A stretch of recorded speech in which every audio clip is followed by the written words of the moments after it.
ನಮಸ್ಕಾರ ವೀಕ್ಷಕರೇ. ಕರ್ನಾಟಕ ಲೋಕಸೇವಾ ಆಯೋಗ ಕೆಪಿಎಸ್ಸಿ ಕೃಷಿ ಇಲಾಖೆಯಲ್ಲಿ ಈ ಹಿಂದೆ ಅರ್ಜಿಗಳನ್ನು ಕರೆದಿದ್ದರೂ ವಿವಿಧ ಹುದ್ದೆಗಳಿಗೆನ್ನು ಕೋರಿ, ಆದರೆ ಕೆಲವು ತಾಂತ್ರಿಕ ಕಾರಣಗಳಿಂದ ಅರ್ಜಿ ಸಲ್ಲಿಸಲು ಆಗುತ್ತಿಲ್ಲ ಎಂದು ಕೆಲವು ಅಭ್ಯರ್ಥಿಗಳು ಸಮಯಾವಕಾಶವನ್ನು ಕೋರಿದ್ದರಿಂದ ಕೆಪಿಎಸ್ಸಿಯು ಒಂದು ತಿದ್ದುಪಡಿ ಅಧಿಸೂಚನೆಯನ್ನು ಹೊರಡಿಸಿದ್ದಾರೆ. ಆ ಒಂದು ತಿದ್ದುಪಡಿ ಅಧಿಸೂಚನೆ ಬಗ್ಗೆ ನಿಮಗೆ ಸಂಪೂರ್ಣ ಒಂದು ಮಾಹಿತಿಯನ್ನು ತಿಳಿಸ್ಕೊಡ್ತೀನಿ. ವಿಡಿಯೋ ಸ್ಕಿಪ್ ಮಾಡ್ದಂಗೆ ಪೂರ್ತಿ ವಿಡಿಯೋವನ್ನ ನೋಡಿ. ವೀಕ್ಷಕರೇ, ಕರ್ನಾಟಕ ಲೋಕಸೇವಾ ಆಯೋಗ ಕೃಷಿ ಇಲಾಖೆಯಲ್ಲಿ ಖಾಲಿ ಇರುವಂತಹ ಹುದ್ದೆಗಳಿಗೆ ಅರ್ಜಿಯನ್ನ ಕರೆದಿದ್ದಾರೆ. ಈ ಹಿಂದೆ ಅರ್ಜಿಯನ್ನ ಕರೆದಿದ್ರು, ಆದರೆ ತಾಂತ್ರಿಕ ಕಾರಣಗಳಿಂದ ಅರ್ಜಿ ಸಲ್ಲಿಸಲು ಆಗ್ತಿಲ್ಲ ಅಂತೇಳಿ ಕೆಲವು ಅಭ್ಯರ್ಥಿಗಳು ಒಂದು ರಿಕ್ವೆಸ್ಟ್ ಅನ್ನ ಮಾಡಿಕೊಂಡಿದ್ರಿಂದ ಮತ್ತೆ ಅವಕಾಶವನ್ನ ಮಾಡಿಕೊಟ್ಟಿದ್ದಾರೆ. ಯಾವೆಲ್ಲ ಹುದ್ದೆಗಳಿಗೆ ಅರ್ಜಿಯನ್ನ ಕರೆದಿದ್ರು ಅಂತೇಳಿ ನಾವು ಒಂದು ಮಾಹಿತಿಯನ್ನ ನೋಡೋದಾದ್ರೆ, ಈ ಹಿಂದೆ ಅಗ್ರಿಕಲ್ಚರ್ ಆಫೀಸರ್ 128 ಹುದ್ದೆಗಳು ಮತ್ತೆ ಅಸಿಸ್ಟೆಂಟ್ ಅಗ್ರಿಕಲ್ಚರ್ ಆಫೀಸರ್ 817 ಹುದ್ದೆಗಳು, ಟೋಟಲ್ 945 ಹುದ್ದೆಗಳಿಗೆ ಅರ್ಜಿಯನ್ನ ಕರೆದಿದ್ರು. ಈ ಹುದ್ದೆಗಳಿಗೆ ಸಂಬಂಧಪಟ್ಟಂತೆ ಒಂದು ಎಜುಕೇಶನ್ ಏನಾಗಿರಬೇಕು ಅಂತ ನಾವು ನೋಡೋದಾದ್ರೆ, BSc BTech in food and science and technology, biotechnology, agriculture engineering ಆಗಿರೋರು ಈ ಹುದ್ದೆಗಳಿಗೆ ಅರ್ಜಿಯನ್ನು ಸಲ್ಲಿಸಬಹುದಾಗಿರುತ್ತದೆ. ಮತ್ತೆ ವಯೋಮಿತಿಯನ್ನ ನಾವು ನೋಡೋದಾದ್ರೆ, 18 ವರ್ಷ ಮೇಲ್ಪಟ್ಟವರು ಹಾಗೂ 38 ವರ್ಷದೊಳಗಡೆ ಇರೋರು ಅರ್ಜಿಯನ್ನು ಸಲ್ಲಿಸಬಹುದಾಗಿರುತ್ತದೆ. ಇದರಲ್ಲಿ ವಯೋಮಿತಿ ಸಡಿಲಿಕೆಯನ್ನು ಸಹ ನೀಡಿದ್ದಾರೆ. SC ST ಪ್ರವರ್ಗ 1 ಅಭ್ಯರ್ಥಿಗಳಿಗೆ 5 ವರ್ಷಗಳ ವಯೋಮಿತಿ ಸಡಿಲಿಕೆಯನ್ನು ನೀಡಿದ್ದಾರೆ. ಪ್ರವರ್ಗ 2A 2B 3A 3B ಅಭ್ಯರ್ಥಿಗಳಿಗೆ 3 ವರ್ಷಗಳ ವಯೋಮಿತಿ ಸಡಿಲಿಕೆಯನ್ನು ನೀಡಿದ್ದಾರೆ. PWD ವಿಧವಾ ಅಭ್ಯರ್ಥಿಗಳಿಗೆ 10 ವರ್ಷಗಳ ಒಂದು ವಯೋಮಿತಿ ಸಡಿಲಿಕೆಯನ್ನು ನೀಡಿದ್ದಾರೆ. ಈ ಹುದ್ದೆಗಳಿಗೆ ಸಂಬಂಧಪಟ್ಟಂತೆ ಅಪ್ಲಿಕೇಶನ್ ಅರ್ಜಿ ಶುಲ್ಕವನ್ನು ನಿಗದಿಪಡಿಸಿದ್ದಾರೆ.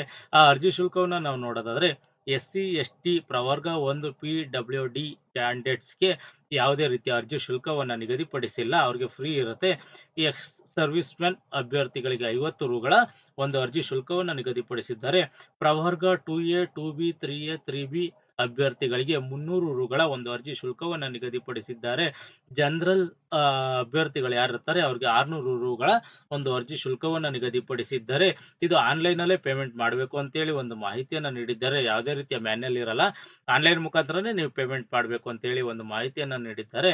ಈ ಒಂದು ಹುದ್ದೆಗಳಿಗೆ ಸ್ಯಾಲರಿ ಏನು ನಿಗದಿಪಡಿಸಿದ್ದಾರೆ ಅಂತ ನಾವು ನೋಡೋದಾದ್ರೆ, ಅಗ್ರಿಕಲ್ಚರ್ ಆಫೀಸರ್ ಈ ಹುದ್ದೆಗೆ ಸಂಬಂಧಪಟ್ಟಂತೆ 43,100 ರಿಂದ 83,900 ರುಗಳ ಒಂದು ವೇತನವನ್ನು ನೀಡ್ತೀವಿ ಅಂತೇಳಿ ಒಂದು ಮಾಹಿತಿಯನ್ನು ನೀಡಿದ್ದಾರೆ. ಅಸಿಸ್ಟೆಂಟ್ ಅಗ್ರಿಕಲ್ಚರ್ ಆಫೀಸರ್ ಈ ಹುದ್ದೆಗೆ ಸಂಬಂಧಪಟ್ಟಂತೆ 40,900 ರಿಂದ 78,200 ರುಗಳ ಒಂದು ವೇತನವನ್ನ ನಾವು ನೀಡ್ತೀವಿ ಅಂತೇಳಿ ಒಂದು ಮಾಹಿತಿಯನ್ನ ನೀಡಿದ್ದಾರೆ.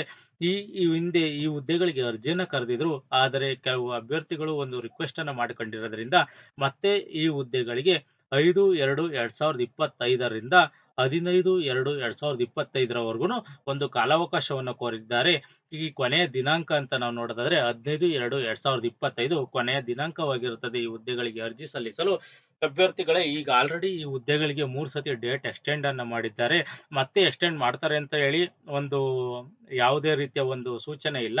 ನೀವು ಯಾರೆಲ್ಲ ಈ ಹುದ್ದೆಗಳಿಗೆ ಅರ್ಜಿ ಸಲ್ಲಿಸಲು ವಂಚಿತರಾಗಿದ್ರಿ, ಈ ಹಿಂದೆ ಸಲ್ಲಿಸಬೇಕು ಅನ್ಕೊಂಡು ಸಲ್ಲಿಸಕ್ಕಾಗಿರ್ಲಿಲ್ಲ, ಅವ್ರಿಗೆ ಮತ್ತೆ ಇದೊಂದು ಸುವರ್ಣ ಅವಕಾಶವಂತ ಹೇಳ್ಬೋದು. ಈ ಕೊನೆಯ ದಿನಾಂಕವರೆಗೂ ನೀವು ಅರ್ಜಿ ಸಲ್ಲಿಸಲು ಕಾಯಕ್ ಹೋಗ್ಬೇಡಿ.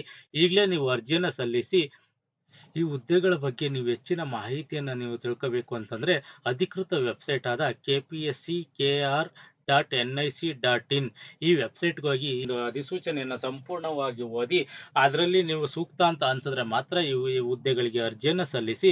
ಈ ಒಂದು ಹುದ್ದೆಗಳಿಗೆ ಸಂಬಂಧಪಟ್ಟಂತೆ ನಿಮ್ಗೆ ಏನಾರ ಒಂದು ಮಾಹಿತಿ ಬೇಕು ಅಂತ ಅಂದ್ರೂ ಒಂದು ಹೆಲ್ಪ್ಲೈನ್ ನಂಬರ್ ಸಹ ನೀಡಿದ್ದಾರೆ. ಆ ಹೆಲ್ಪ್ಲೈನ್ ನಂಬರ್ ನಾವು ನೋಡಿದ್ರೆ 08030574957 ಹಾಗೂ 08030574901 ಈ ಒಂದು ಹೆಲ್ಪ್ಲೈನ್ ನಂಬರ್ಗೆ ಕಾಲ್ ಮಾಡಿ ನೀವು ಹೆಚ್ಚಿನ ಮಾಹಿತಿಯನ್ನು ಪಡ್ಕೋಬಹುದಾಗಿರುತ್ತದೆ. ಅಭ್ಯರ್ಥಿಗಳು ಪೂರ್ತಿ ನೋಟಿಫಿಕೇಶನ್ ಅನ್ನು ಓದಿ ನಿಮಗೆ ಸೂಕ್ತ ಅನ್ಸಿದ್ರೆ ಮಾತ್ರ ಈ ಹುದ್ದೆಗಳಿಗೆ ಅರ್ಜಿಯನ್ನು ಸಲ್ಲಿಸಿ. ಈ ಮಾಹಿತಿ ಇಷ್ಟವಾದರೆ ಸಬ್ಸ್ಕ್ರೈಬ್ ಮಾಡಿ, ಶೇರ್ ಮಾಡಿ, ಲೈಕ್ ಮಾಡಿ.